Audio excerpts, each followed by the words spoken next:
Hello and welcome back to the course on deep learning. Now that we've seen neural networks in action, it's time for us to find out how they learn. So let's dive straight into it.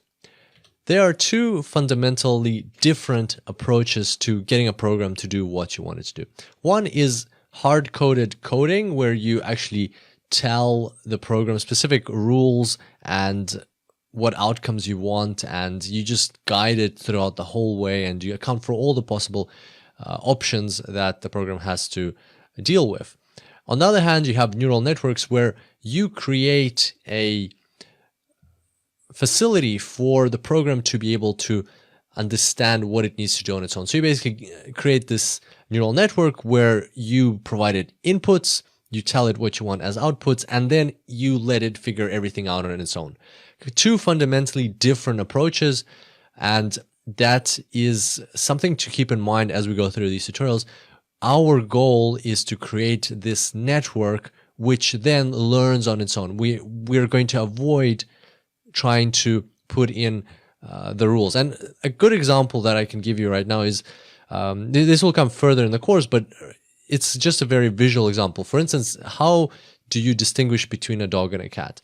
For on the left side, on the approach that's depicted on the left, you would program things in like the cat's ears have to be like this, look out for whiskers, look out for this type of nose, look out for this type of shape of face, look out for these colors. You describe all of these things, and you'd have conditions like if the ears are pointy, then cat, if the ears are sloping down, then possibly dog, and so on. On the other hand, for a neural network, you just code the neural network, so you code the architecture, and then you point the neural network at a folder with all these cats and dogs, with images of cats and dogs, which are already categorized, and you tell it, okay, I've got some images of cats and dogs, go and learn what a cat is, go and learn what a dog is, and the neural network will on its own understand everything it needs to understand. And then further down, once it's trained up, when you give it a new image of a cat or a dog, it'll be able to understand what it was. So there they are. Those are the two fundamentally different approaches. And today we're going to slowly start getting into how that second approach works. All right, so let's get straight to it.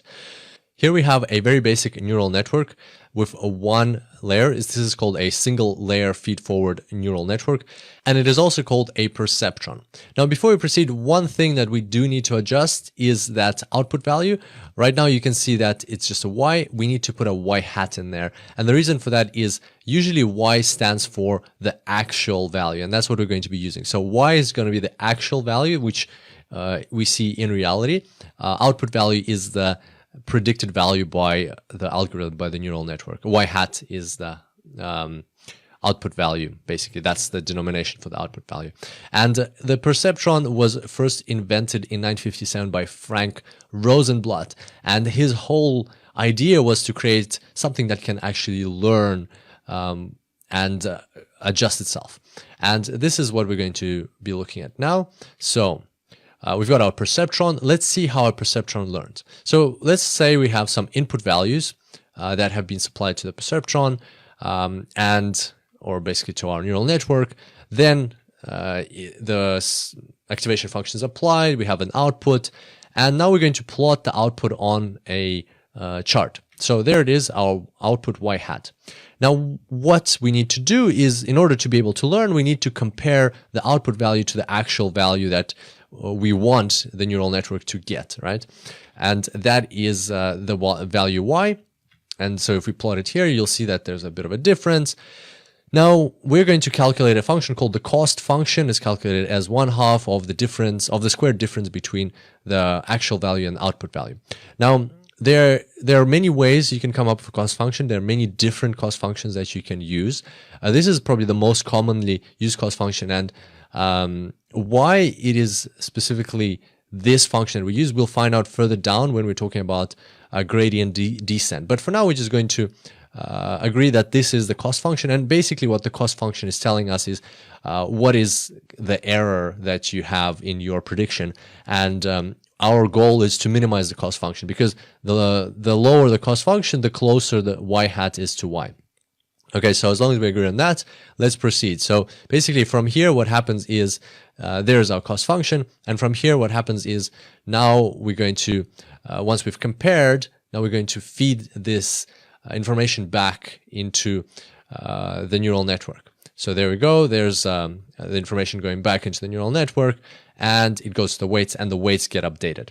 Basically, the only thing that we have control of in this very simple neural network are the weights, W1, W2, all the way to Wm.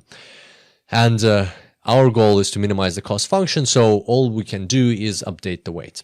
So we update the weights, tweak them a little bit, and how exactly we'll find out further down. But for now, we agree that we update the weights, and then we continue. So, but here I've put up this screenshot of the data just to make one point very clear, that right now, throughout this whole experiment, everything we're doing right now, we're dealing with just the one row. So we have a data set of one row where we have, for instance, we're dealing with how long you study, like the variable that we're predicting is what results you're going to get on an exam, and the independent variables that we have is how many hours did you study for, how many hours did you sleep, and what did you get on the quiz in the mid-semester. So in the middle of the semester, there's a quiz, what percentage did you get there? So based on those variables, we're trying to predict what score you'll get for the exam. And in exam, the 93%, that's the actual value. So that's Y. So we feed these three values into our neural network, again, for the second time now. And then we're going to be comparing the result to Y. So let's see how this works. We feed these values into the neural network, everything gets adjusted, and weights get adjusted. So as you can see, let's do this again. We're going to feed the values. Again, the point here is that we're feeding in these same values. So we only have one row. We're training on one row. This is because this is just a very simple, basic example. Then we'll see what happens when there's more rows. So again, we feed these rows in, our cost functions get adjusted. As you can see, everything happens along those lines again. So as you can see, every time our Y hat is changing, because we've tweaked the weights, our Y hat is changing, our cost function is changing. Let's have a look again. So we feed those in, Y hat is changing, cost function is changing. We get information back, feed back to the weights so that the weights get adjusted again. We feed in the same values every time. Everything gets adjusted, goes back to the weights. And one more time, feed in, okay. And another time, so we've adjusted the weights, we feed in the information, and there we go. So now this time the Y hat is equal to Y, cost function 0. Usually you won't get cost function equal to 0, but this is a very simple example. So hopefully all that made sense.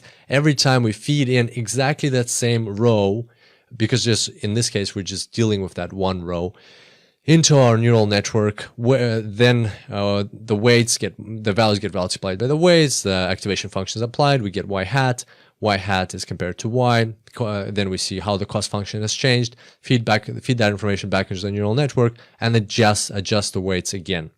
And then we repeat the same process again with the same exact row. We're trying to minimize that cost function. So up until now, we've been dealing with just that one row. Let's see what happens when you have multiple rows. So here's the full data set. We have 8 rows of how many hours you slept, or maybe these are different students taking the same exam, how many hours they studied, how many hours they slept before the exam, what they got on the quiz, and their final result on the test. And as you can see here on the left, I've got 8 of these perceptrons. Actually, they are all the same perceptron, so this is also important to understand. I just multiplied it, or like duplicated 8 times, just so that we can conceptually understand. But the important thing here is the same neural network. We're going to be feeding these into the one same neural network. So let's get started. So one epoch, as you'll hear Hadlan mentioning, one epoch is when we go through a whole data set and we train our neural network on all of these rows. So let's get started. So there's our first row, and there's Y hat for the first row. There's the second row, there's Y hat for the second row. So again, it's being fed into the same neural network every time. I've just copied them several times so we can visually see how this is happening. Then again, it's happening again. That's third row, fourth row, There's our y hat for the fourth row, and so on. Basically, then we get the same values for the remaining 4 rows as well. So every time we just feed in a row into our neural network, we get a value. Then we compare to the actual values. So there are the actual values. So for every single row, we have an actual value. And now, based on all of these differences between y hat and y, we can calculate the cost function, which is the sum of all of those squared differences between y hat and y, and all of that is halved. And there's our cost function. And basically now what we do after we have the full cost function, we go back and we update the weights. We update W1, W2, W3. And the important thing to remember here is that all of these perceptrons, all of these neural networks is actually one neural network. So there's not 8 of them, there's just one. And when we update the weights, we're going to update the weights in that one neural network. So basically the weights are going to be the same for all of the rows. So it's not the case that every row has its own weights. No, all of the rows share the weights. And so that's why we looked at the cost function, which is the sum of the squared differences. And then we updated the weights. And now from here, that was just one iteration. Next, we're going to run this whole thing again. We're going to feed every single row into the neural network, find out our cost function, and do this whole process again. So just as we saw previously, where we had just one row and we were doing everything again and again, again, same thing here, but now we're going to be doing it for 8 rows or 800 rows or 8,000 rows, however many rows you have in your data set. You do this process and then you calculate the cost function. And the goal here is to minimize the cost function and to get, as soon as you've found the minimum of the cost function, that is your final neural network. That means your weights have been adjusted and you have found the optimal weights for this data set that you're training on, and you're ready to proceed to the testing phase or to the application phase. And this whole process is called back propagation. So some additional reading that you might want to do for the cost function, and I know we just talked about one, and there are many different ones. A good article is located on Cross-Validated. It's called A List of Cost Functions Used in Neural Networks Alongside Applications. So the URL is there, but you can just Google for that exact search term or search phrase, and this one will be the first one that pops up. It's actually got some good examples and application or use cases for different cost functions. So if you're interested to learn more about cost functions, check out this article. And on that note, I hope you enjoyed today's tutorial. I look forward to seeing you next time. Until then, enjoy deep learning.